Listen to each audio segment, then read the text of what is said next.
Kaido of the Beast Pirates, the quote-unquote strongest creature in the world, had been defeated by the Straw Hats, more specifically Straw Hat Luffy in their last battle.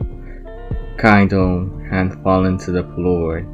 He was shocked. He was genuinely defeated. He never expected this turn of events.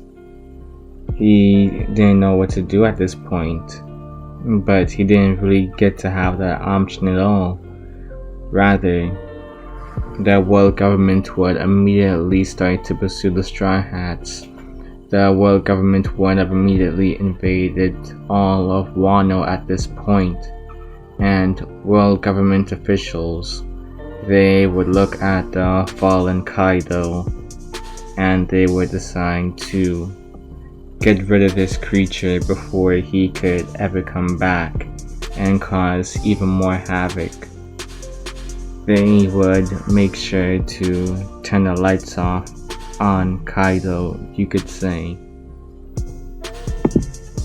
This wasn't the end of Kaido's story per se though.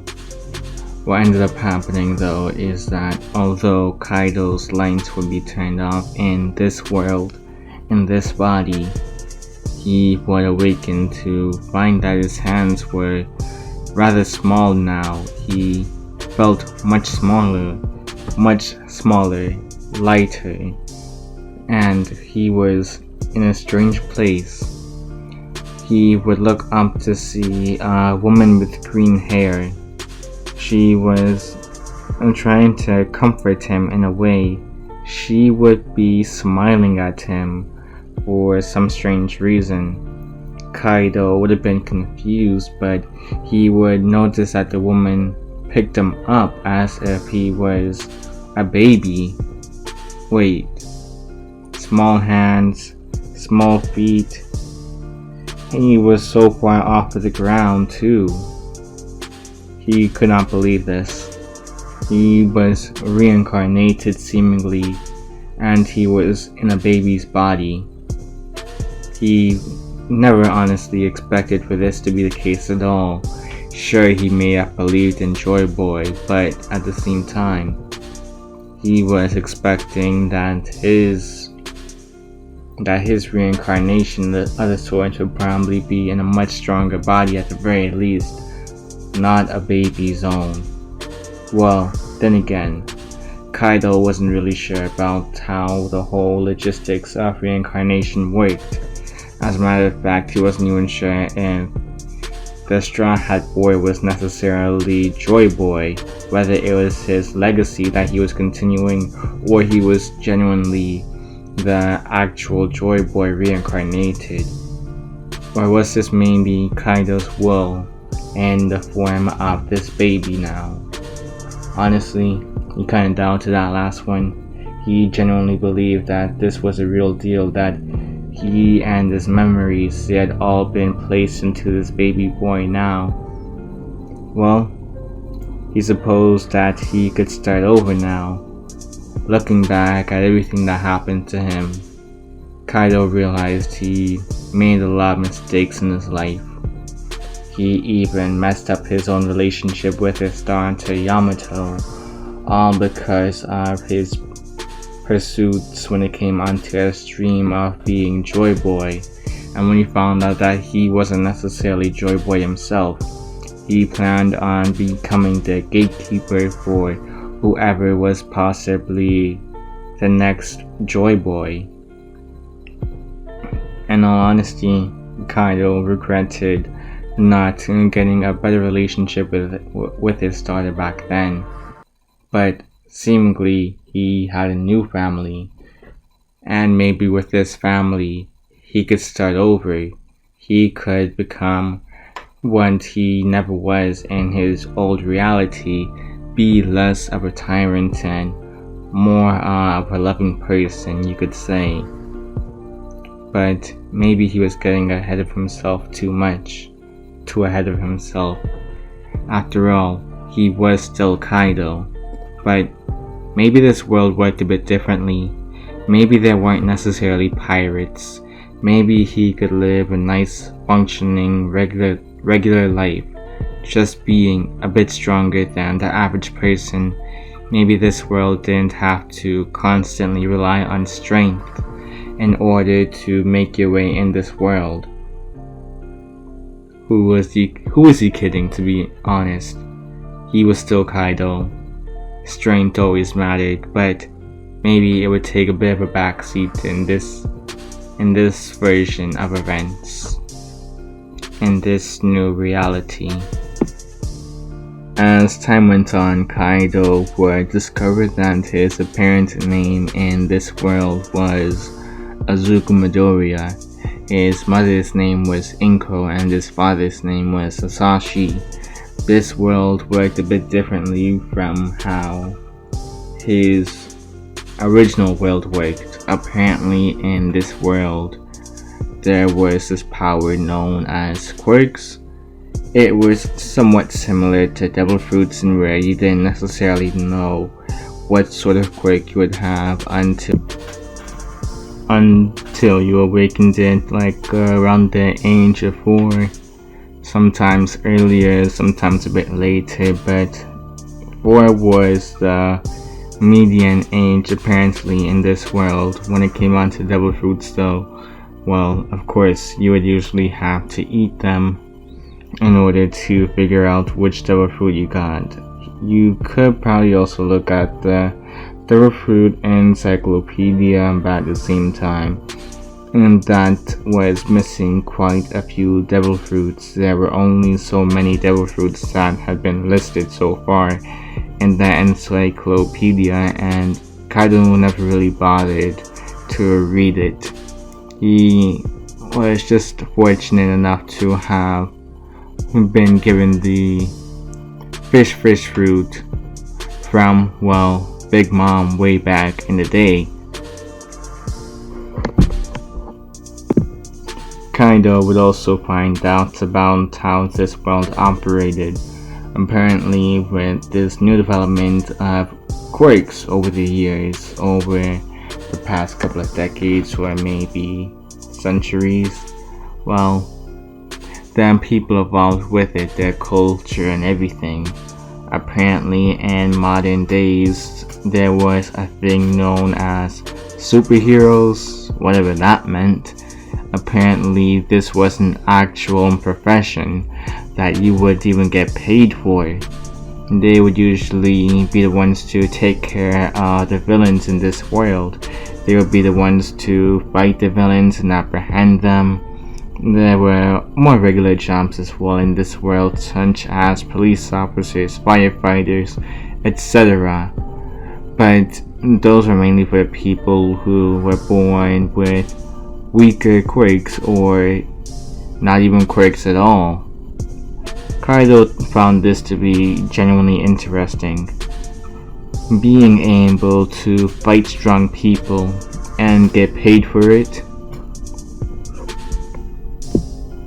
It sounded like a pretty good deal in Kaido's book. When Kaido turned the age of 4 years old, he would also discover that his devil fruit abilities, they had seemingly traveled through bodies with him. It apparently connected to his soul at this point, and he was able to use it in this body as well, albeit less refined. He would basically have to work around that. He would have to start from square one when it came on to using his devil fruit, and well, Kaido was perfectly fine with that. He still had a lot of memories when it came on to using his fruit, but his body would just need to do the catch up. He had the experience down. He just needed to have his body also get that experience. But he had around like 10, 11 years or so in order to have his body catch up. He figured he would be fine. Plus, he was already rather durable as a kid. When it came on to people like this one blonde in his class, Bakugo, who awakened this quirk as a they were the very first kid in his class to actually awaken their quirk. Apparently his quirk was explosions. He could create explosions from his sweat, apparently, and he found that he was a rather big shot. He considered himself to be a rather big shot in the class because of that. Kaido, he would just look at Bakugo and just laugh. He had seen way more impressive abilities in his day. Bakugo, he would have gotten as red as a tomato hearing Kaido laugh, or well, in this world, Izuku. He would stomp over to Izuku and demand a fight between the two of them. Izuku would raise an eyebrow hearing that, and question why he would ever want to fight Bakugo. What sort of gain would he really get from fighting him? Well, Bakugo would say, "Oh, are you just a coward or something? I mean, you were just laughing at my quirk, so I figured that you probably must have something even better than my own."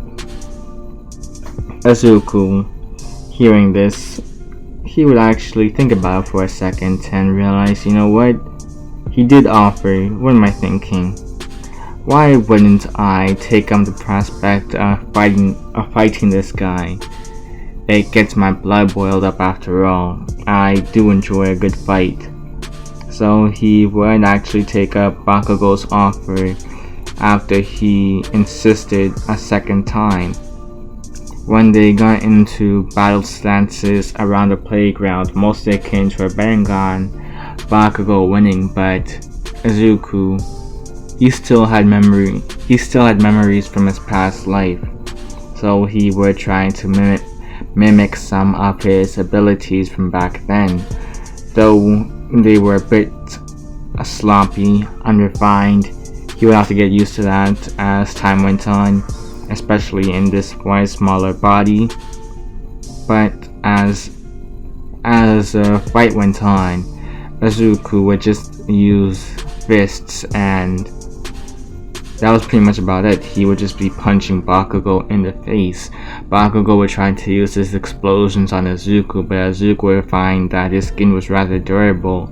He had rather tough skin for his age, and these explosions just tingled his skin for the most part. Izuku would backhand Bakugo at one point and then headbutt him. Bakugo would be knocked onto his feet, and Izuku would put his foot onto Bakugo's chest. This would declare Izuku as the winner of this bout. Bakugo would be seething in rage.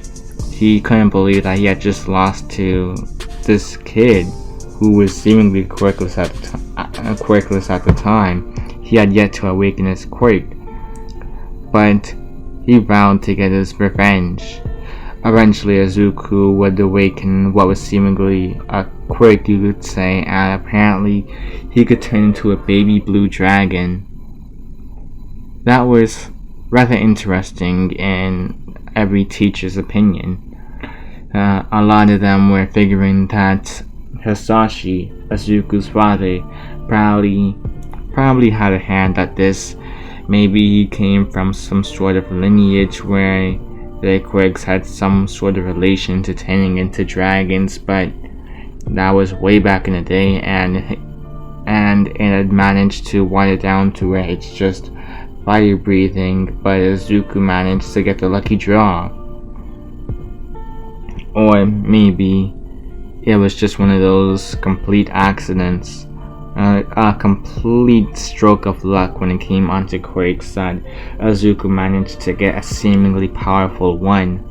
Being able to turn into a dragon, for crying out loud, that was pretty much already making you set to be a hero.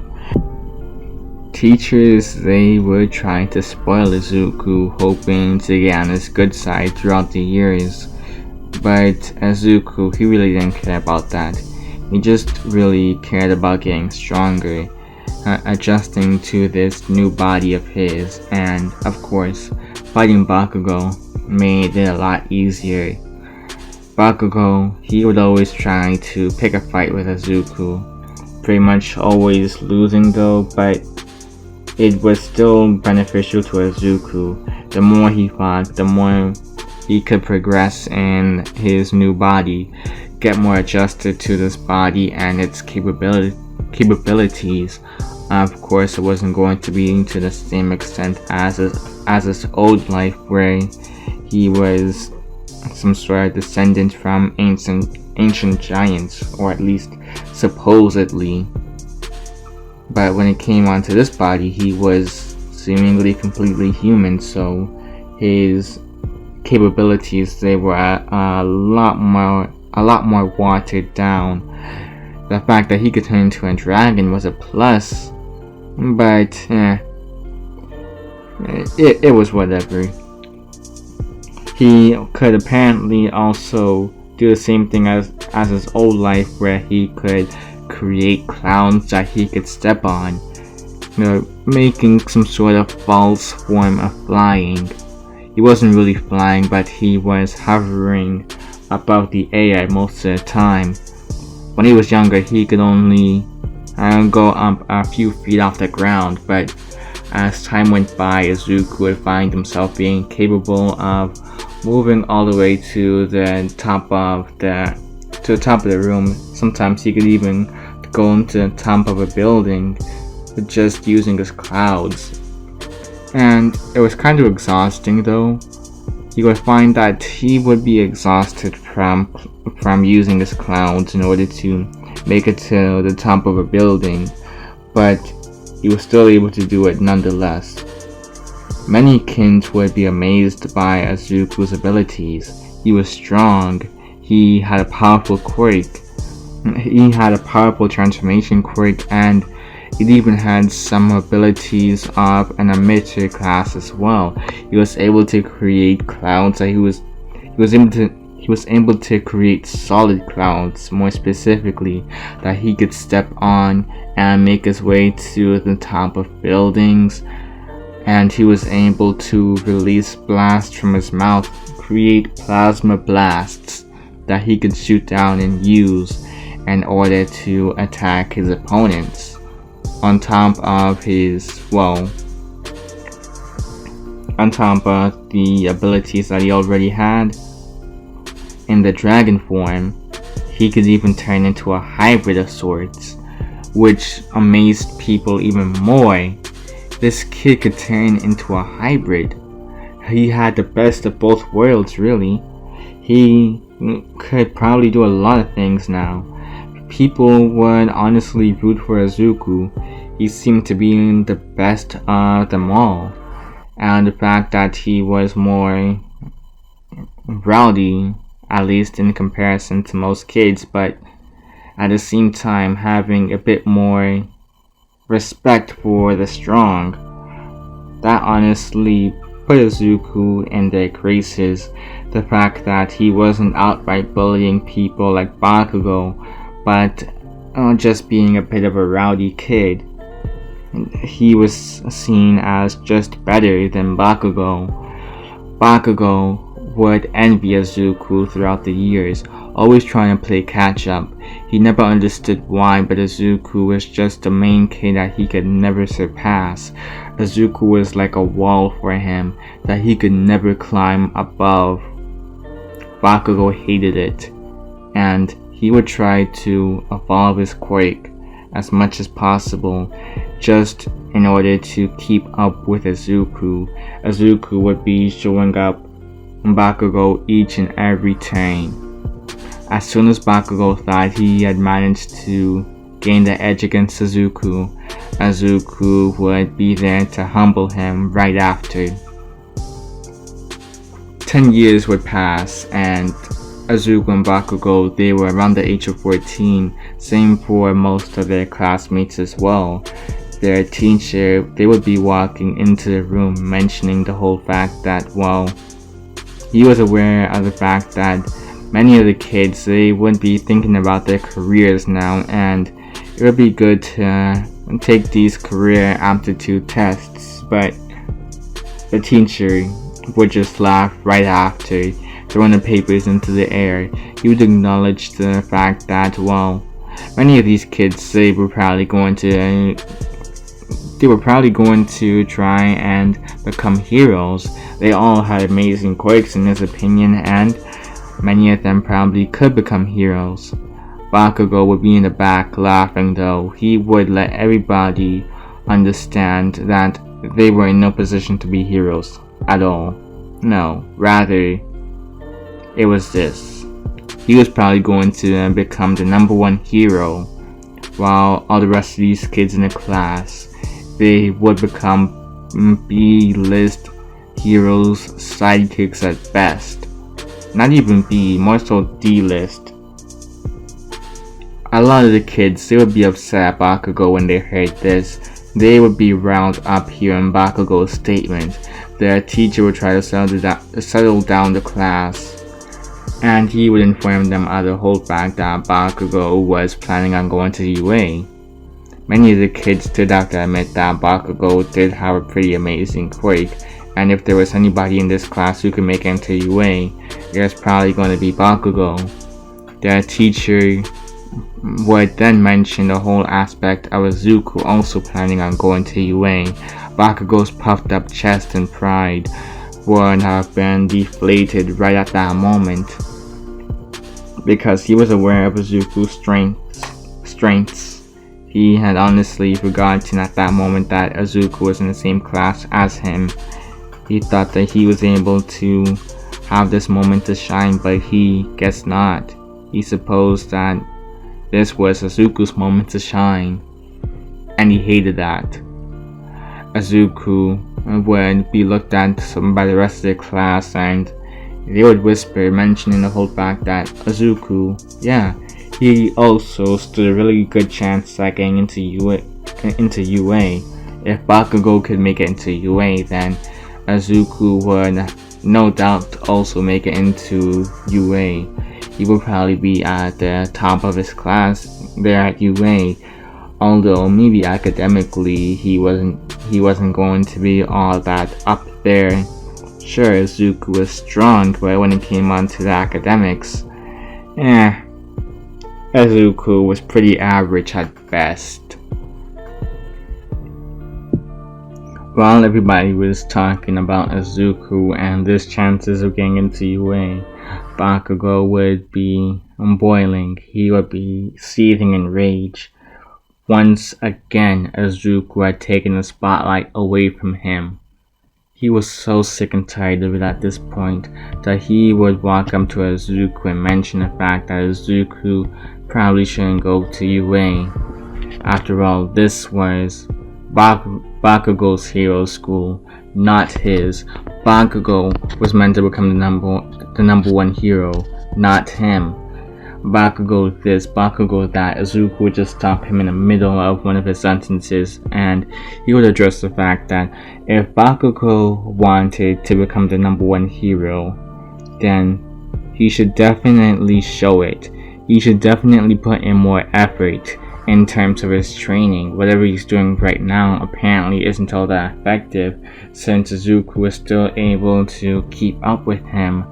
And in all honesty, Azuku was just strong. He wasn't all that great when it came on to hand-to-hand combat like that. He was just a brawler.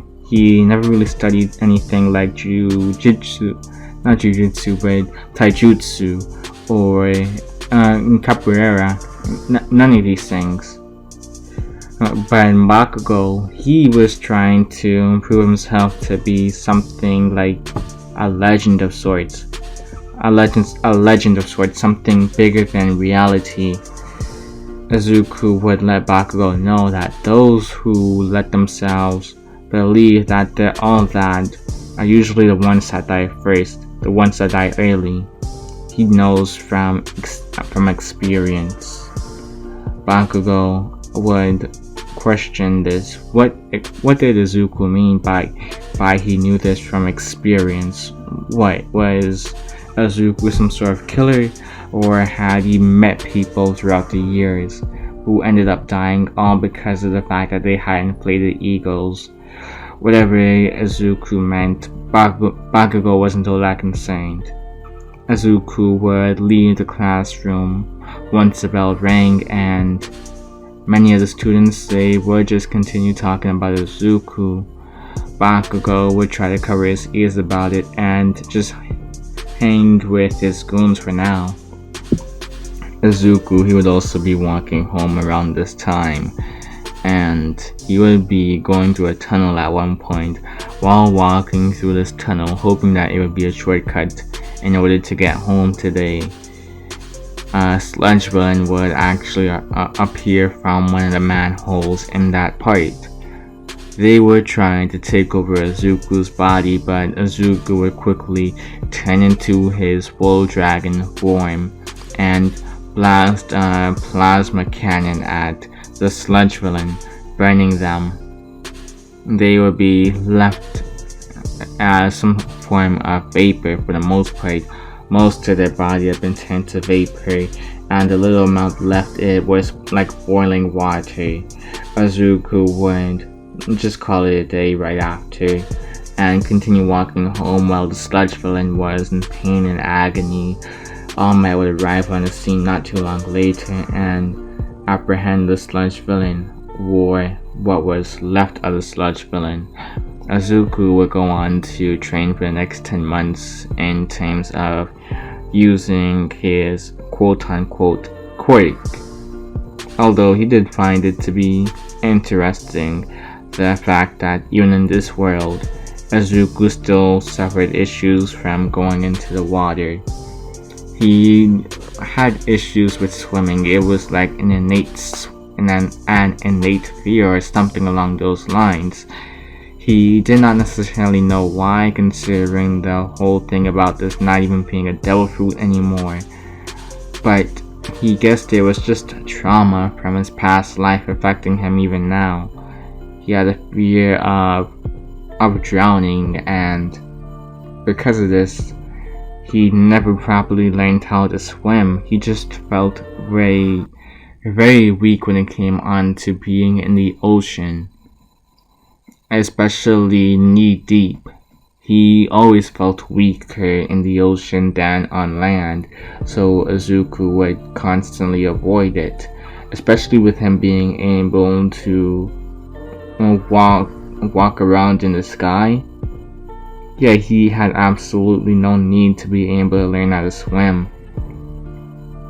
And as the 10 months passed, Izuku, he would just be refining his skills more, testing out the limits of his strength by going to Deku beach and lifting up the trash there.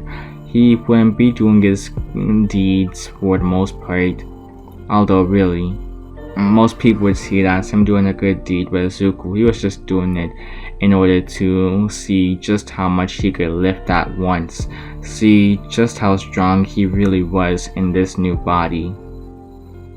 By the end of the 10 months, Izuku would have packed on about 5 pounds of muscle.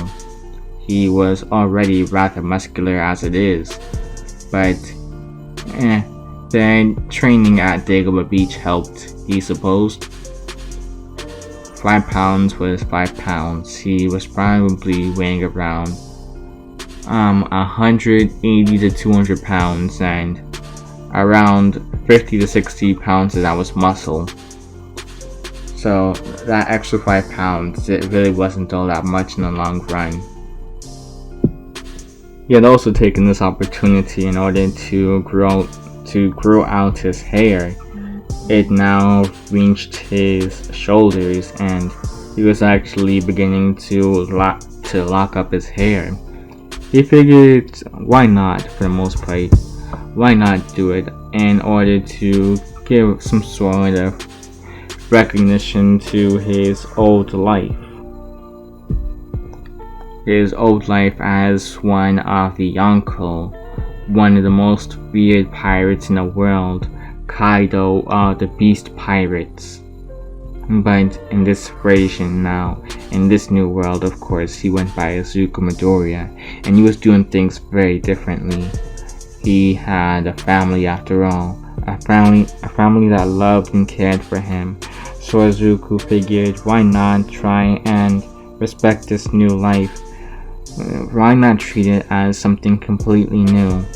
Although, yeah, he would have to admit that some things he wouldn't be willing to let go, such things like fighting.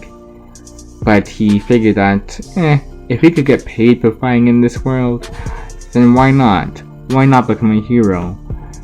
These 10 months would have passed and Izuku would have been ready for the UA entrance exams. Izuku would enter, and he wouldn't be making much noise as he used to in canon, even if it was just some muttering. Rather, he would just be sitting, trying to pay attention, but he would begin to nod off. One of the boys, he had blue hair, would actually call out Izuku for this, mentioning the fact that if he wasn't going to take this exam seriously, then it would be best for him to leave right then and there. Izuku, hearing this, would actually get up and stare down the boy. Ida would be lying if he said he didn't feel even an ounce of fear when looking at Izuku. Izuku was tall, for crying out loud. He was probably around 6'2" right about now, and he was still growing. Ida was probably like around 5'11". 5'10", 5'11". It's barely all that noticeable, really. It's like an inch. I was an inch off, but it's whatever. When it came on to Izuku, he would give Ida a cold stare. Ida would shiver in response, and Izuku would just sigh, saying that it would be better for Ida to mind his own business. What Izuku did not necessarily affect Ida or anybody else in the audience, so whatever Izuku was doing, it shouldn't be a concern to Ida at all. Ida would try and rebuttal the statement, but Izuku would just hush him up by sitting back down. Prison Mike would go on to simply talk more about the robots and explain the whole point of there being a 0-pointer robot, the fourth robot that he had yet to mention before Ida asked him about it, trying to reprimand him. Izuku would just be interested in the fact that he would be fighting something, be able to test his strength, and he had already gone through the paper exam, and he had a feeling that he did subpar on that. But when it came on to the robots, though, Izuku was excited for this. His heart would be racing once they actually made it to the arena, to the fake city, or you could probably say. Izuku, as soon as the gates began to open, he would rush in. He would have knocked the gates down while rushing in. Many of the students, they would complain. But President Mike, he would actually encourage Izuku's actions, surprising many of them. President Mike would say the fact that it was probably important for many heroes to rush in once they saw any form of danger. There was no countdown in a real battle, so it was important for them to be following this kid's actions, follow this kid's direction before he took up all the points. Izuku, he would be destroying many robots left and right. He wouldn't be using his plasma blasts.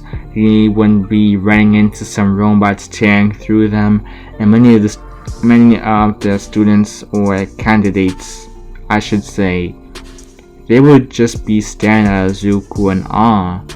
They were amazed at this kid's capabilities. and they thought they had no chance. There were still a few who would be trying to collect as many points as possible, albeit harder in this version because of Izuku's increased strength and durability. Izuku would have racked up a good 80 to 90 points by the time the 0-pointer had arrived. They were going to be causing havoc. Many of the students, they would be trying to run, but Izuku, he was no runner. Rather, he would go into his full dragon form, which was much larger at this point in time, and he would send a plasma blast at the 0-pointer, burning a hole through it. He would have actually aimed at the head, to be more specific, and the students, they would just look at Izuku in amazement. Just how strong was this kid? And this kid managed to stop the 0-pointer with one attack, and one attack only. Izuku wouldn't have even known about the girl in the rubble until right after. He would have picked the rubble off of her, and he would have carried her over to Recovery Girl, who would actually heal her.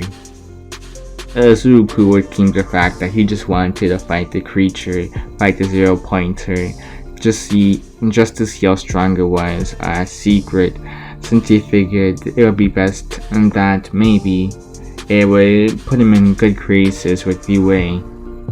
He really wanted to get into the school, figuring that he would fight even stronger people while at this school.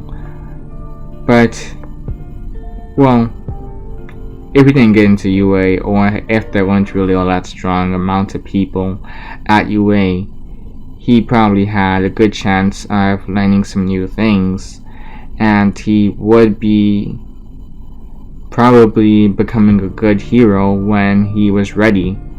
Once all 3 years were done and he managed to get his hero license, he would be completely in the clear. He would be allowed to fight as many strong opponents as he wanted.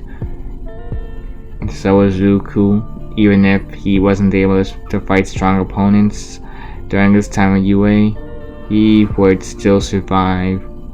He was willing to be patient, he supposed.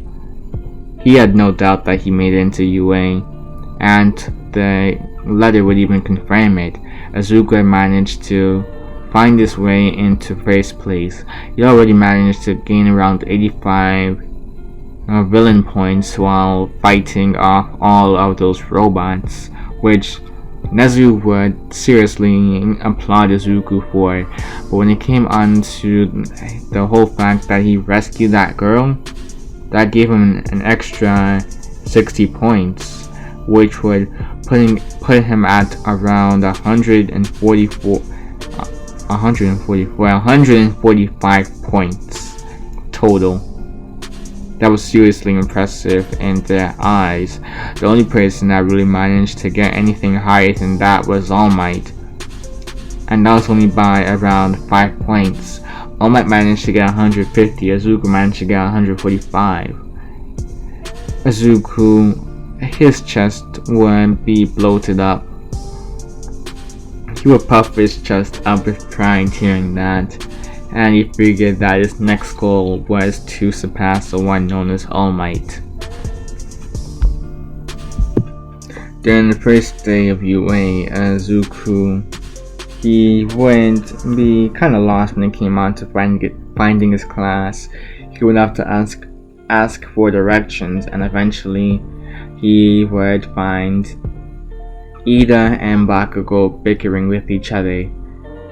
Ida would notice Izuku and immediately change tune, immediately change his focus, and go to pursue Izuku. Izuku would raise an eyebrow, wondering what Ida was about to do, but rather than try and chew him out for being kinda late, or anything along those lines, he would be genuinely surprised. Ida would actually bow his head to Izuku, mentioning the fact that he was a much better hero than him already. He had figured out the secret behind the entrance exams, the practical part at least, and mentioned the fact that, well, Izuku was just better than him. He didn't run from the 0 pointer at all, but rather he went on to face it like a true hero would.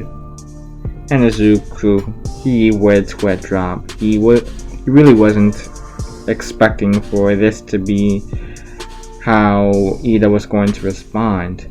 Izuku would even feel a tap at the back of his, not head, but shoulder. No, basically this. Izuku would feel a tap around his back, and he would turn around to see that it was actually the girl he saved back at the entrance exams. He wouldn't have gotten a name beforehand, so he would introduce her by calling her bomb cut hair or cheeky girl or whatever. And Uraraka would announce that her actual name was, well, Ochako Uraraka, and that she was pretty honored to have been saved by Izuku. She really did appreciate Izuku steering her back there at the entrance exams, and Izuku would simply mention that it was really no big deal. The 0 pointer wasn't even all that strong to begin with. Uraraka would simply think that he was bluffing, but she would soon find out just how strong Izuku really was. Aizawa would cut their chit-chat short though, by explaining that they weren't here to socialize. Rather, they were here to become heroes. So it would have been in their best interest to just shut their mouths right now and suit up in their uniforms. They were going over to the PE grounds. Many other students would be confused, figuring that they were going to be going to the assembly first, but Aizawa would mention that they had no time for that right now. Rather, what they needed to be focusing on was, well, their careers, their future careers as heroes, because in this world, nobody was going to give them time to talk with each other. They needed to be on their best behavior when it came on to being heroes. They needed to be alert 24/7. And so, when one of the girls in the class mentioned how it was going to be fun, that they were going to be testing out their quirks, and while doing these PE practices, these PE tests, but not Bakugo, but Aizawa would get pretty triggered. He would explain that, well, if they thought that this was going to be fun, he may as well add some sort of penalty for them. Whoever got last place, they would be expelled from UA. Many other students' eyes would widen hearing this, and they were trying to calm Aizawa down, mentioning the whole fact that it wasn't fair, especially Ochako, but Aizawa would just glare down at her, mentioning that life was not fair. Do you think that natural disasters are fair? Do you think that losing lives is fair? Do you think that this and that is fair? Do you think this world is fair at all? Ochako would be silenced by Aizawa's methodology, or his psychology, you could say, the way he thought. She would be lying if she said she didn't understand what he was trying to get at. Izuku, he wasn't all that worried though. He figured that he could probably make it into the top five if there were some impressive kids in this class. Well, Izuku would actually make it in the first place though.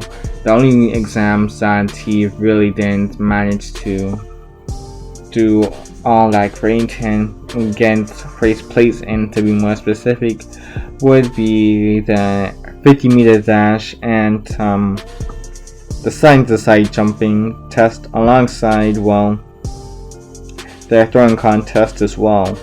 No, I take that back. When it came down to the softball pitch, or the softball throw. Izuku would actually manage to tie with Ochako there. Izuku would have just flung the ball into the air. And unlike Uraraka, who had a gravity quirk, Izuku had no such thing. He just had to use his own physical strength for that part. And he would have gone infinity, which would be even more impressive to many other students seeing this. They were just questioning how strong Izuku was. When it came on to that grip strength test as well, Izuku would break the machine. Many of the students would just be amazed at Izuku all throughout the exams, and Izuku would manage to make it into first place. Minoru Mineta, they weren't as fortunate. They would end up getting last place.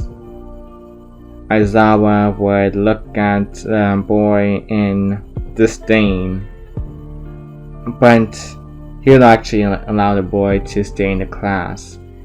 Due to the whole side-to-side jumping test, he realized that Mineta had some form of potential, but he needed to stop being a pervert first, if he wanted to stay part of this class. His perverted nature was probably going to be the end of him if he continued to act like this. Well, Aizawa wouldn't hesitate to remove him from the class. Mineta would gulp in fear. He would have made sure to not take Aizawa's words lightly, and he would try to behave, at the very least. Behave a bit better than he would usually. The girls would have mentally cheered hearing this, because they had noticed that the guy was trying to look up their skirts earlier, not skirts, but, well, in a classroom, he was trying to look up their skirts, and in the middle of practice, or in the middle of these tests, Mineta would have been focusing heavily on staring at some of them. They felt pretty uncomfortable, to be honest.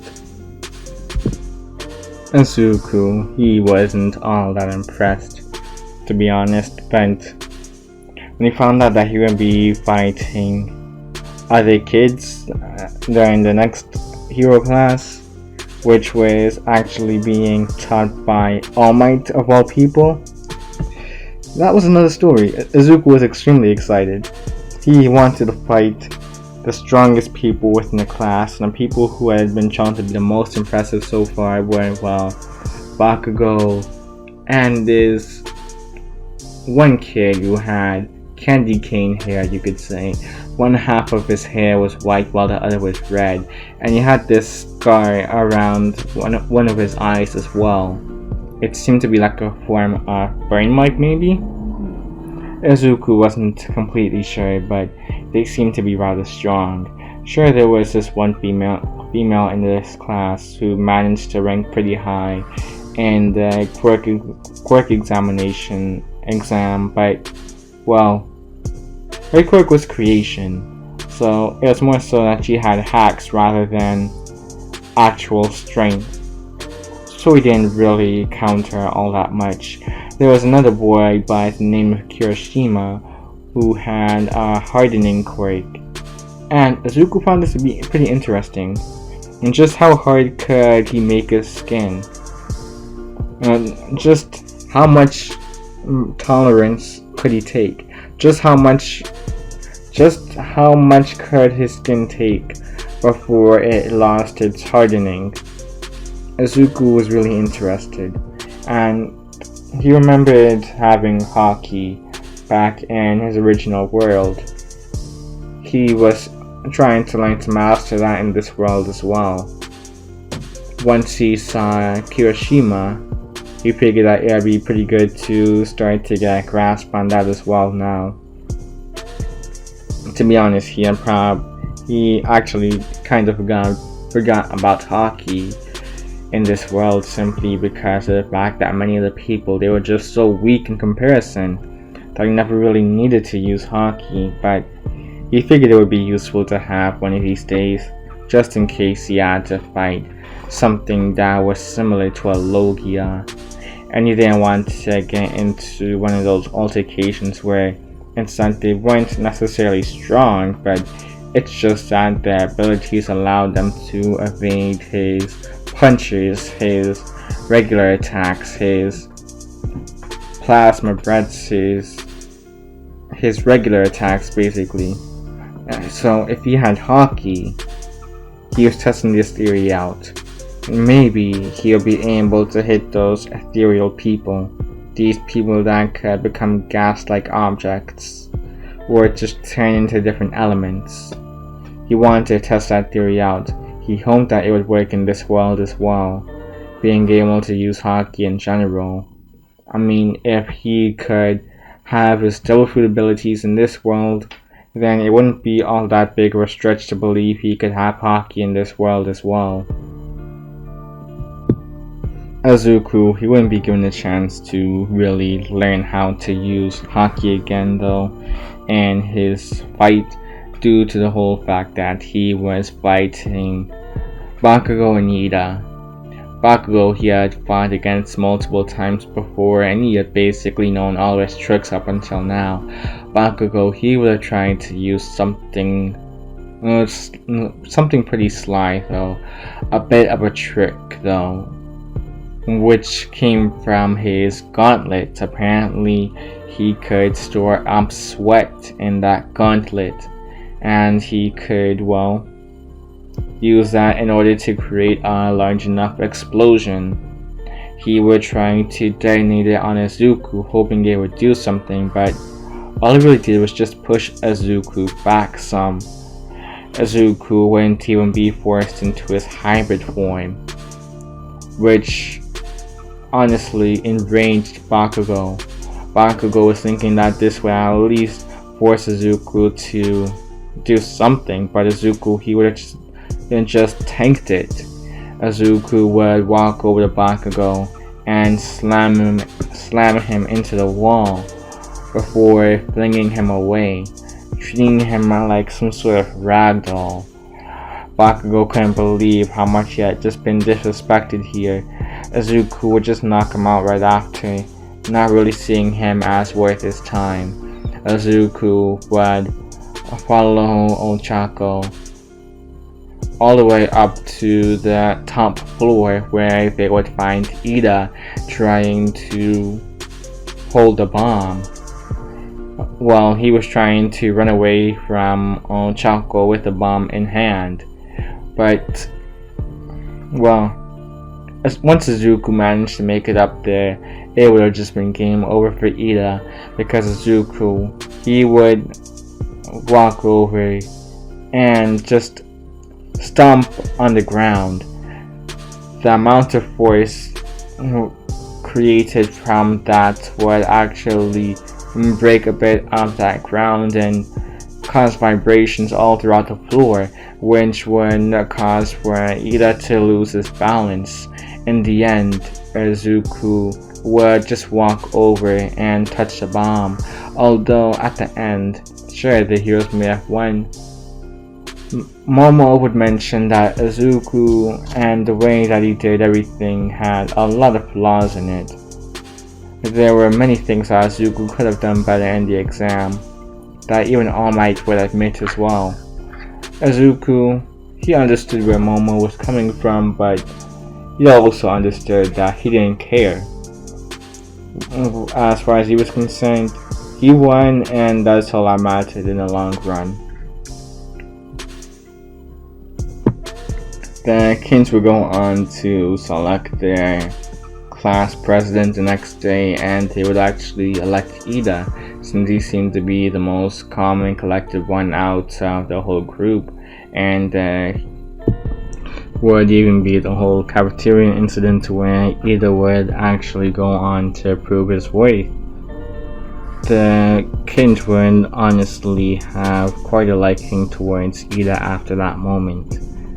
They would be more respectful around him when it came on to him being their class president, since he had shown that he was willing to try and do the very best for his class and other students as well, especially in the most times of need, rather than trying to follow with the crowd. They genuinely appreciated that. Although Azuku, he would even appreciate that as well.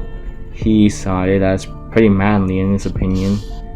On the bus ride to USJ though, many kids would be seated around Azuku, wanting to know more about him, specifically his quirk, since as far as he had shown so far, it seemingly was just super strength and durability, a high tolerance to pain, and when it came on to those who went in the entrance exams, they actually saw Azuku turn into a dragon at the last minute when it came on to fighting the zero-pointer. He was floating on some clouds as well, and he shot a blast of energy at the zero-pointer, completely destroying its head. They wanted to know what was up with that. Azuku, he would simply explain it as this. He had the ability to, he had the quirk of a dragon. Essentially, he could turn into a dragon or a dragon hybrid. The dragon hybrid was basically exactly how it sounded. It was a mix of its regular form and also having the form of a dragon. Basically, just imagine a dragon on its two legs. And that was basically how it was for Azuku. He had the scales of a dragon, he had the horns of a dragon, he could use most of his abilities in the hybrid form, but they just weren't as powerful as when he was in his full dragon form. And the intimidation factor, that was also a plus. His physical attacks, those would be better suited for his hybrid form, but so far he had been yet to be pushed to really ever use that form. When it came on to his full dragon mode, the zero-pointer was the only time here since he had ever really needed to use that too. Many of the students, they wanted to see what that form looked like, but Azuku, he refused to really show it to them unless it was absolutely necessary. When the students reached the USJ, they would meet up with a hero by the name of 13. They were apparently a rescue hero, and they would go on to mention the dangers of everybody's quirks. Everybody had the potential of being a serious threat to this world, and Azuku, he would just barely be listening to 13. He was already well aware of how powerful and dangerous this quirk could be in the wrong hands. He had already lived through it. He had already been that danger to the world before. Right now, he was trying to go down a different path. He was trying to be genuinely better than he was before. But right now, they were kind of was news for him. That was until Kirishima mentioned there being some sort of fake villains that the people at UA apparently brought for the students to practice with. Aizawa would turn over to Kirishima's direction and see what he was looking at. Right then and there, Aizawa's eyes would widen. A dead portal was opening up, revealing several villains to be popping out. Aizawa would mention the fact that these weren't people from UA. No, rather, they were actually real villains. He told many of the students to get back. Many of them would listen, but some like Azuka and Bakugo, they would rush in trying to really fight the villains. Of course, Kurogiri would actually teleport most of the students that tried to flee. When it came on to Azuku though, he would end up knocking out most of the villains. But there was one that he would have to admit, he was having a bit of trouble with at first. This, of course, being the one known as the Nomu. Well, it wasn't for long. It was like this. The Nomu was the first person or being to actually push Azuku. Azuku was surprised, and this was the first time he really felt like he was kinda struggling in a battle. Eventually, the Nomu would even force Azuku to go into his hybrid form just this once. He couldn't believe this. The Nomu was genuinely pushing him this far. Did he really become this weak and this human body? Azuku figured that he needed to get stronger now, since he couldn't afford to be going into this form all willy-nilly. The Nomu managed to push him, and Shigaraki would mention the fact that it was foolish for Azuku to even bother trying to fight the Nomu in the first place, since they were meant to kill All Might. But of course Shigaraki would hide his shocked expression of Azuku managing to hold his own against the Nomu for so long. The Nomu and Azuku were swapping hands until Azuku finally decided to unleash his hybrid form, which Azuku would use to overwhelm the Nomu from there. The Nomu wasn't expecting for Azuku's drastic increase in strength and power. Azuku was far faster in this form as well. Overall, Azuku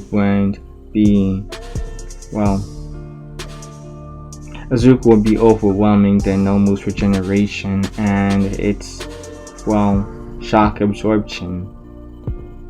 At the end, Azuku would have completely overwhelmed Nomu in every aspect, causing for the Nomu to be taken down before the need for All Might even arrived. Shigaraki would be enraged, mentioning the fact that Azuku cheated. But Azuku, he would be hearing none of this. Something that he had actually gained from this fight as well was a bit of his haki too. He was tapping into his haki earlier as well. He couldn't believe it. This Nomu was generally pushing him. But once he managed to say that enough was enough and go into his hybrid form, that was pretty much the end of the battle from there. Azuku would look over to Shigaraki and Kurogiri. He would walk over wanting to just put these two out of their misery as well, but Kurogiri, they would just teleport him and himself and Shigaraki away from Azuku. They would retreat from there, and many heroes, they would arrive right after. They would take down the rest of the villains that were there. Azuku, he would just be reflecting on his fight with the Nomu for the rest of the time being. The kids would have a week off of school after that event, and Azuku, he would try and tap into that feeling of haki, just his willpower overall resurfacing. He wanted to tap into that once again, but it was a struggle. He remembered how he had first unlocked haki back in his old life, but he didn't have that same experience here. He needed something to really push him forward, really drive him forward when it came onto this world. It was just that many people in this world were rather weak in comparison. He wouldn't be able to get that sort of fight unless he went for the real heavy hitters within this world. And he surely wasn't going to get that at UA. At least, not for now. The students would end up finding out about the sports festival from Aizawa. The kids would be rather surprised. They weren't expecting for the sports festival to be happening this year, especially after the whole event at the USJ, but Aizawa, who wasn't in bandages in this timeline, he would explain that, UA wanted to show the rest of the world that they weren't weak, that they had yet to fall after the USJ. They wanted the sports festival to be good for publicity.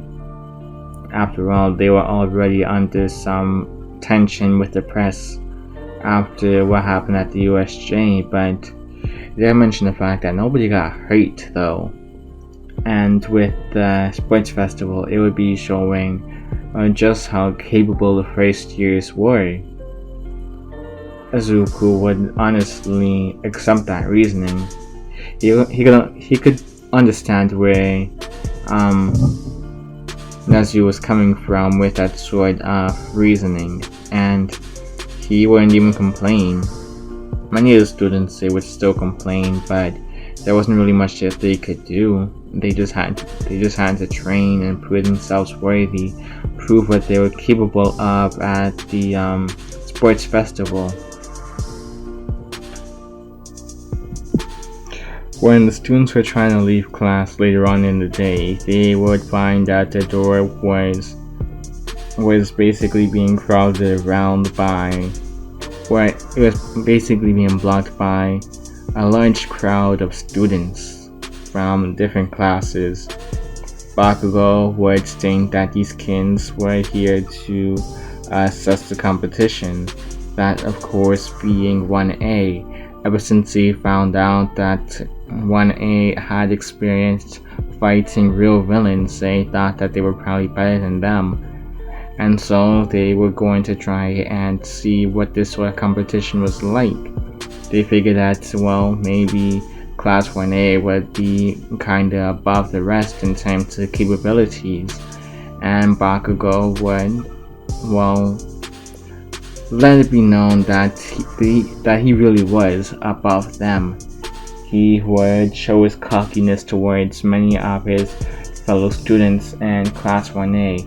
They would have just lost it. They would have felt as if all hope was lost.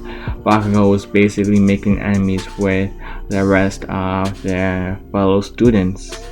And Izuku, he wouldn't help with their situation at all. He would just follow along with Bakugo, and where he would be showing his dominance towards the others. He was already taller than most students, muscular than most students as well, more muscular than most students.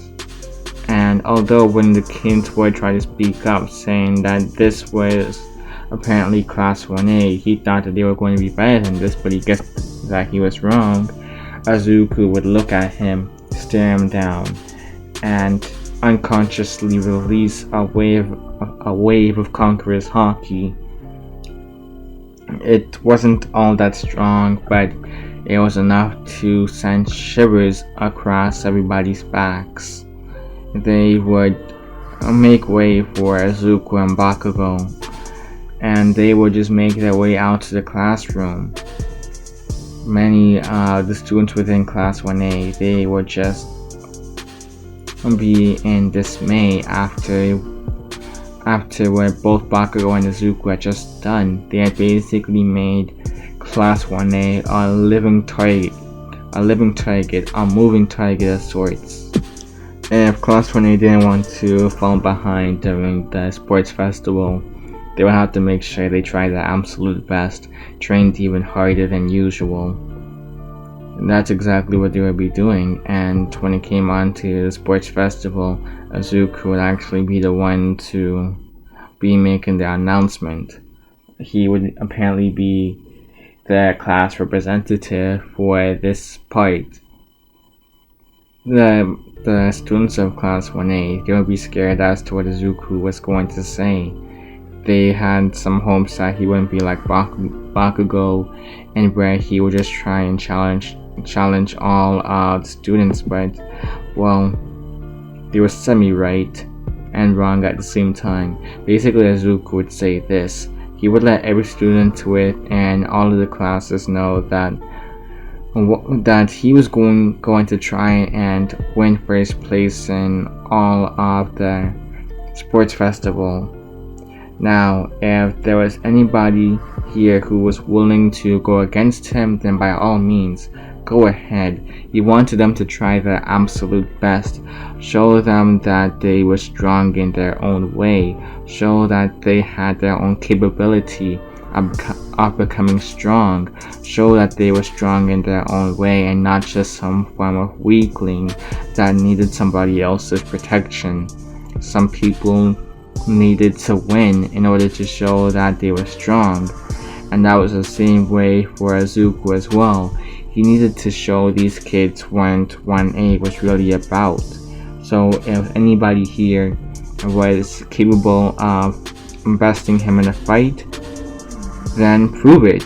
Prove that they were superior to him in some way or form. Prove it rather than just trying to say it. Rather than trying to use excuses in order to show that they were strong, just straight up show it. This would rile up all the rest of the classes, and 1A would just sigh and defeat.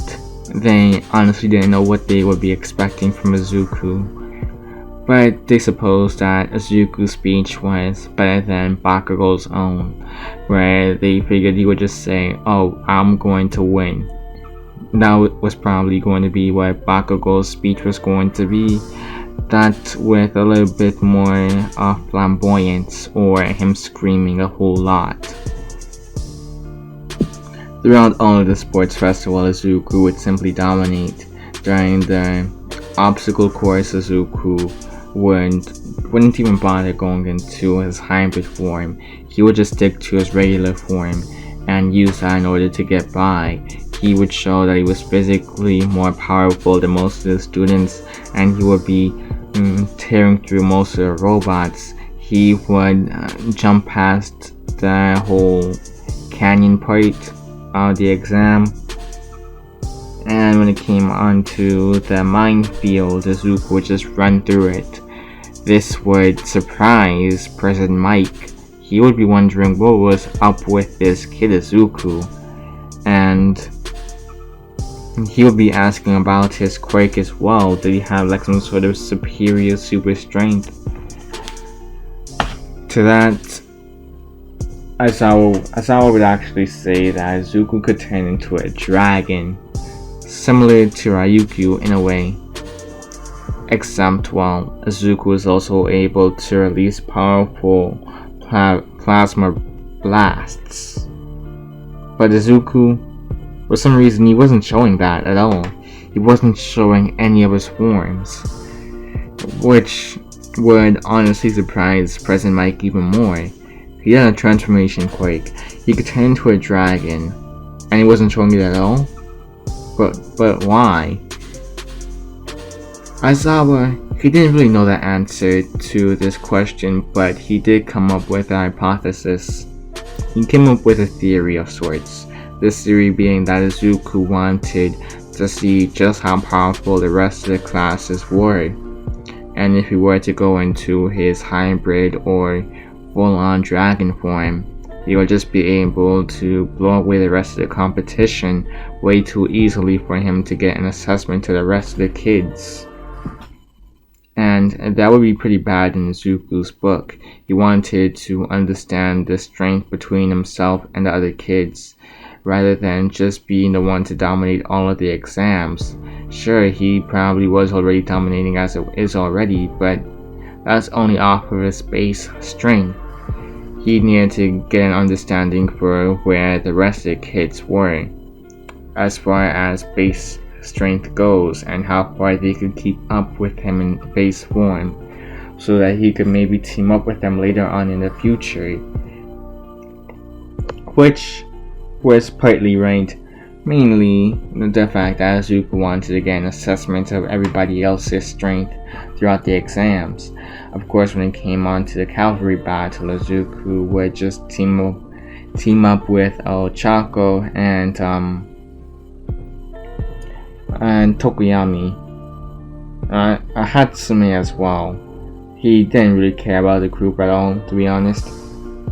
Rather, Izuku would just have This be the one time he actually went into his dragon mode, just so that he could stay at the very top of the building and just looking at everybody else from far up at the top.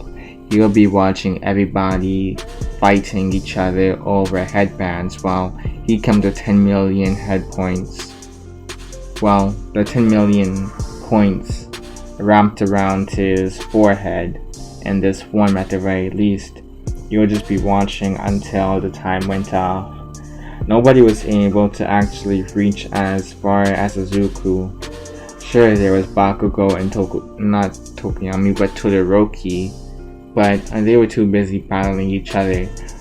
They realized it would take too long to reach Izuku, and there were already multiple other students trying to come at them as well. Whenever they did try to go for Izuku's team, they figured that it wouldn't be worth it, and they would just have to settle for second and third place for right now. Although most of Izuku's team didn't really do anything, they did manage to make it into the third and final round. The third part, the sports festival, I should say. This being the tournament part, where Izuku, he would just overwhelm Shinso when it came onto their fight. Shinso would try to rile Izuku up, but it would have no effect on him. Izuku, he would just ignore everything that Shinso was saying, and he would just slap Shinso out of the arena. He would crash into one of the walls, and Izuku would apologize, mentioning he used a bit too much strength there. As far as his fight went with Todoroki, he would break through all of his ice, and he would mention the fact that if Todoroki didn't bother using his fire at all, then, well, Izuku found no need for himself to be using his hybrid form. And from the looks of it as well, it seemed that Todoroki was losing this battle already. Todoroki was slowing down Izuku. He was just getting started. It would be better for the both of them if he let go of his silly little grudges with his father and just go ahead, use his fire and show him what he could really do, or just sit there in defeat. Just let himself be held back by his own potential. Let his own potential be held back by his silly grudges. Todoroki, infuriated by Izuku not understanding his suffering and him treating it as some sort of game, he would actually use his fire, although he wasn't happy about using it. Izuku still wouldn't even go into his hybrid form. Rather, he would just grab Todoroki by the face and fling him out to the ring. He would do the same for Ida as well when it came onto their match, mainly because of the fact that Ida would try and get close to Izuku. He was trying to push Izuku out of the ring as many times as possible, but Izuku, he would just grab onto Ida and throw him out to the ring, because Ida was trying to move an immovable rock for some reason. And yeah, the last match would be against Bakugo. Everybody knows how this goes, so it's like this. Izuku would let Bakugo use all of his fancy maneuvers, all of his attacks. He would even use howitzer impact, hoping that would finally be enough to take out Izuku. But no, Izuku would still be standing still. He would still be standing strong at the end of it, and he would knock out Bakugo. He would headbutt Bakugo actually, and this would have enough force to send Bakugo flying back, hitting one of the walls, and Bakugo would be disqualified. Izuku would have won the whole of the sports festival, and he would have many hero offers, but the person Izuku would actually go with would be Ryukyu, mainly due to the whole aspect of her having a dragon quirk like him. And for the next couple of days, he would just be sparring with her for the most part. Izuku would have picked a hero name, and he would give a nod to his old life by calling himself Kaido. Kaido are the beasts, really. He wanted to call himself Kaido are the Beast Pirates, but he figured no, that wouldn't really fit for this world. He would decide to go for Kaido, the strongest creature. Although many people found that to be a bit, well, overhyping himself. People found that Izuku was kind of overhyping himself by saying that he was the strongest creature. But Izuku would point out the fact that he had yet to ever really be defeated. The students were thinking about it, and he had a point. He was really, really strong, and they had yet to see the upper limits of her strength yet, at least in base form. And he had 2 other forms that he could go into. Okay, Izuku did bring up a valid argument, but they still figured that there's probably going to be some people out there who were stronger than him. They doubted that he was stronger than All Might, and Izuku, he didn't say anything. He really didn't know the upper limits of All Might's strength either. So for all he knew, yeah, All Might could be stronger than him. Maybe All Might could give him the challenge that he needed. Unfortunately, Ida would end up dying during this hero internship to, well, Stain. Izuku wouldn't have been at Hosu during this time. He would have been busy training with Ryukyu and going hero patrolling in another city. Pretty far from, well, Hosu. At the end of the day, Ida would have died, and Izuku, he would have pitied his friend. He was sad to see that Ida had died, but he would want to actually carry his legacy.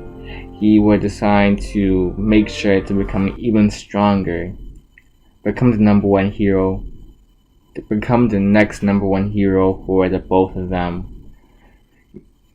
Ida always wanted to become a hero after all, and with the death of Ida, that meant Izuku really had to step up a bit more. He respected Ida after all, and to see him die, that brought a bit of sorrow to his heart. Final exams would be coming up, and Izuku would find out that he was going to be paired with Bakugo of all people. Izuku would just be annoyed knowing that Bakugo wouldn't be cooperating with him at all. But he would also know that maybe whoever he had to fight, it would be okay. Maybe he could just use his strength to get by. That was until he found out that he was going to be fighting All Might. Bakugo would be excited to test out his strength against All Might. Izuku would be excited for the same reason. The two would immediately butt heads, but they would go after All Might nonetheless. Izuku and Bakugo, they would be fighting with each other all throughout the match. They would be trying to get their heads up on each other when it came on to fighting All Might. All Might would have been holding back, mainly due to the bracelet that basically was about half of his body weight. All Might had to admit that it was rather heavy, surprisingly, but well, he did need to hold back against students. He was the number one hero after all. And these were just students in training. They were just training to become heroes. They weren't professional heroes just yet. so of course they wouldn't be as strong as him. Well, that was until he experienced the braced punch from Izuku. That punch actually hurt quite a bit, honestly. He wasn't expecting for Izuku to have such a strong punch like that. Izuku would go on to deliver several blows to All Might. All Might would try to block them. All Might would try to block as many as possible and try to deliver in just the same amount as Izuku. But for every punch that All Might was able to block, there would be 2 more that would hit him in the gut.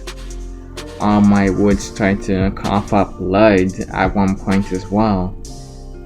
Izuku would take this opportunity in order to put the handcuffs on All Might, which All Might would be grateful for, because of the fact that he needed to keep the image of him being the #1 hero, the strongest hero.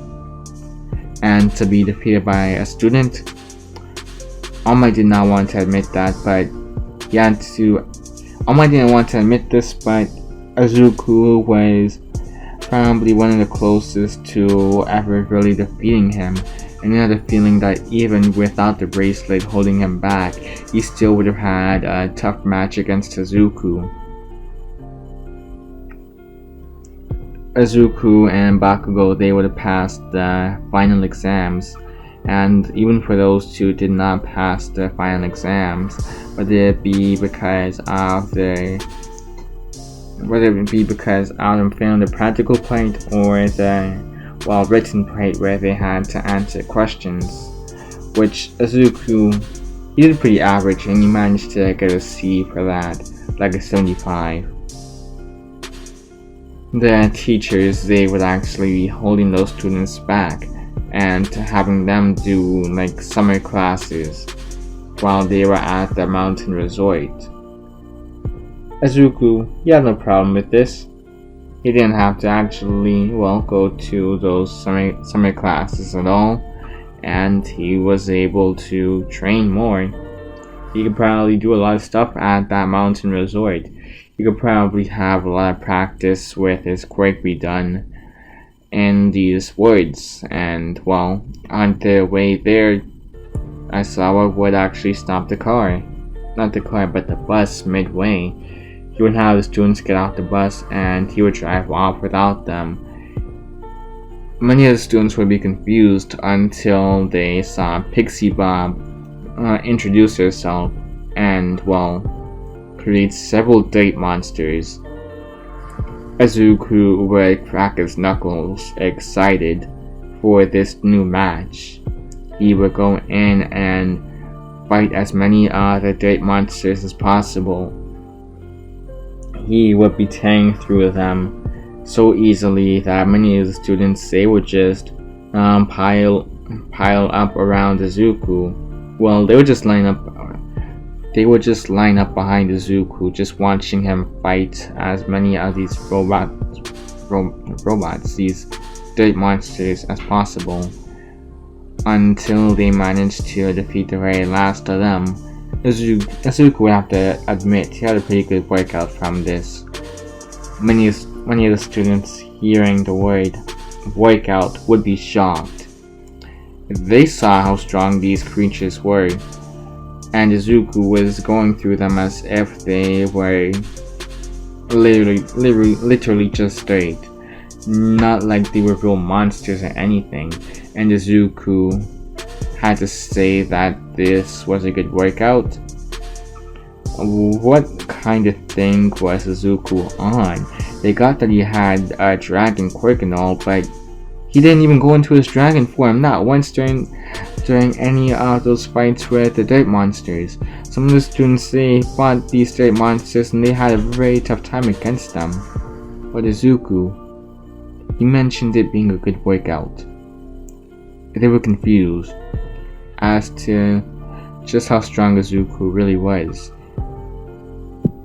Class 1A, they would manage to defeat the date monsters in record time, And Pixie Bomb would have to admit she was surprised the class managed to get done with these dirt monsters in what was seemingly 2 hours. They were expecting them to actually reach here by midnight, but no, they actually outdid themselves. And many of the students, they would have to admit that while Izuku did most of the heavy lifting, he did most of the work, and Aizawa would mention that story really did check out. Pixie Bomb would question just how strong Izuku was, and Aizawa would just say that, well, so far he's barely ever had to use his dragon form. He's only seen Izuku go into his dragon form on a handful or less of occasions. The first time was when he fought the Nomu. He went into his dragon hybrid form. Well, at least once he was officially admitted into UA. The official first time was when he had to fight the 0-pointer. He just turned into his full dragon form and blasted the head off of it. The second time was against the Nomu, where he went into his hybrid form and managed to overwhelm it. Then there was a time at the sports festival where he just turned into his full dragon form so that he could fly to the top during the cavalry battle and just avoid having to fight anybody right then and there and risk losing his headband. Pixie Bomb would be impressed, and she will be very interested in Izuku. And she would tell Izuku to wait for her. Just wait a couple of years. Izuku would raise an eyebrow, and he would not even question what she meant. He figured that she meant as in like a sparring partner. But Izuku would mention that she seemed to be kind of weak physically. He figured that she wouldn't be able to handle him in terms of fighting. But then again, he would be lying if he said that there weren't people who looked scrawny, yet they couldn't probably defeat him in a match. He would be reminded of the Straw Hat Luffy from way back in the day during his past life. He remembered thinking that they were just a puny kid, but no, they were the ones that actually finally defeat Kaido. And finally defeat him in his old life. And then there was a world government who took advantage of his defeat. But yeah, Izuku, he didn't really think much about Pixie Bomb's advances towards him. The next day, the students would just train very intensely. Aizawa, he would have to admit that he didn't really know what Izuku could really train in, since he had never seen the full extent of Izuku's strength. Well, at least in his hybrid form. He did see that one time Izuku did struggle a bit when fighting against the Nomu, but Izuku did admit that there was one thing that he could practice on, and something that would actually surprise Aizawa. He mentioned there being some sort of willpower he could use as a form of weapon, which he could probably use in order to fight against more intangible opponents. And Aizawa, he would just brush it off as Izuku may be hallucinating or something, and honestly, he wasn't too sure anymore. He would just let Izuku go off and train on his own. Izuku would be practicing to harness his haki once more, and that's basically what Izuku would be doing throughout most of the day, trying to build up his observation haki, his armament haki, and his conqueror's haki. he couldn't really practice much with. He had to practice that in the middle of battle most of the time. During the night, Class 1A and Class 1B, trying to relieve the stress from today's training, they would just simply try and have a fun activity where they would try to scare each other in the woods. Apparently, Izuku would be in a class of his own. Izuku was already rather tall. He had grown a couple of inches and he was now 6'6", basically one of the tallest kids in his class, if not the tallest. And he had a very intimidating stature that many of the students would have to acknowledge. And due to there being an uneven number of students, due to the fact that some of them they had to go and study with Aizawa to make up for their bad exam grades, Izuku, he wouldn't be the one left out. He would have to be in a party of his own, and he would have to either scare or risk being scared by other students. Although the kids that may try to scare Izuku, they may be the ones to get scared instead. But something wasn't right. There would be blue flames and many people would be going unconscious while Izuku was waiting his turn. He would notice this and he would immediately go to find out why this was the case. He wouldn't necessarily just jump into the forest, but rather he would turn into his baby blue dragon form and try to observe from above, trying to figure out what was the cause behind all of this.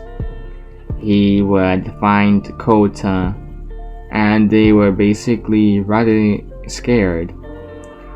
There was a blonde, muscular man with short hair, and they were seemingly terrified of this guy for some reason. Izuku, he would swoop in and get in front of Kota, wondering who this guy was. He would transform back to his regular form, wanting to figure out who this guy was and why was Kota so afraid of them. He would introduce himself as muscular and that Izuku seemed to be rather strong. He actually looked at the papers and he would realize something. This guy was on Shigaraki's list. This guy matched the photo that was given to him, one of the two photos that was given to Muscular. Apparently, they wanted Izuku dead. Bakugo, they wanted to take him hostage. Muscular, he found this to be a-okay. He wanted to fight this guy and see how strong Izuku was in order for Shigaraki to want this guy to be dead so badly. So they would get into their fighting stances, and all throughout the fight, Izuku would be dominating against Muscular, which would surprise him. Izuku wouldn't even have a need to use his hockey either. Izuku, he would just overwhelm Muscular, and Muscular, although he tried to use his muscle fibers as a way to absorb some of the punches, Izuku, he would just continue to beat Muscular into the ground, leaving him unconscious. Izuku would look over to Kota and ask if he was alright. Kota would nod in silence and amazement. He was wondering just how strong Izuku was. Maybe, just maybe, he could genuinely become a hero that he could look up to and not have to worry about them dying as well, considering just how easily he was able to take down Muscular. Izuku would tell Kota to stay here and wait to or maybe get some backup, maybe try and get Aizawa or Mandalay or somebody. in order to help with the situation at hand, because it seemed like there were villains here that managed to invade all of, well, the mountain launch resort, whatever you really want to call it at this point. Izuku, he would go and try to find the rest of his classmates, only to see Bakugo get carried away by a portal. Basically, the last thing Izuku saw was Bakugo being grabbed by a couple of villains and being dragged into a dark portal. Izuku couldn't believe this. This was probably his first failure. The whole fact that he wasn't able to catch up in time to save one of his classmates. And Izuku would be beating himself up about it. He was angered at the fact that he let these villains manage to waste his time. He could have taken down Muscular so much faster if he just decided to go into his hybrid form and just take him down. But no, he let his pride get in the way. He wanted to assess Muscular's strength, and after realizing that he wasn't all that strong, he just let himself be carried away. But he planned on rescuing Bakugo. He planned on getting Bakugo out of that situation as soon as possible, and he would make sure to just use his hybrid form, or even his full dragon mode, his full dragon form, just to end everything right then and there. Just obliterate as many of these villains as possible. Kirishima and many of the other students within Class 1A would be sharing similar feelings towards Izuku once they found out that Tomomo had a tracking device on one of the Nomu. The heroes would actually be using that as a way to, well, keep track of where Bakugo was. They would be assembling a team in order to take down the League of Villains for once and for all. And Izuku, he would request to actually be part of this team. Many of the teachers and heroes, they would deny Izuku being part of it, but All Might would actually vouch for Izuku here. Same for Aizawa. They knew just how strong Izuku was. It was just the whole fact that he was inexperienced. But in a situation like this, they needed as much manpower as possible, so they would actually allow for Izuku to be part of this mission. Although they would make sure to keep a close eye on Izuku all throughout this mission as well. They would be able to locate the League of Villains location. They would be able to find their secret hideout, and All Might would blast through. He would take charge, and he would manage to also have Kamui Woods and Edgeshot.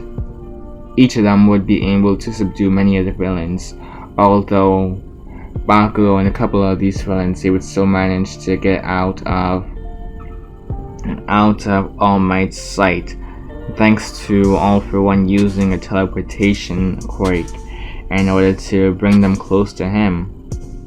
All Might would scream in anger, seeing that Bakugo was basically this.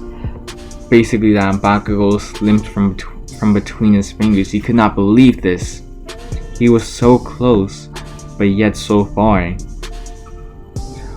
He would make sure to end All For One right then and there.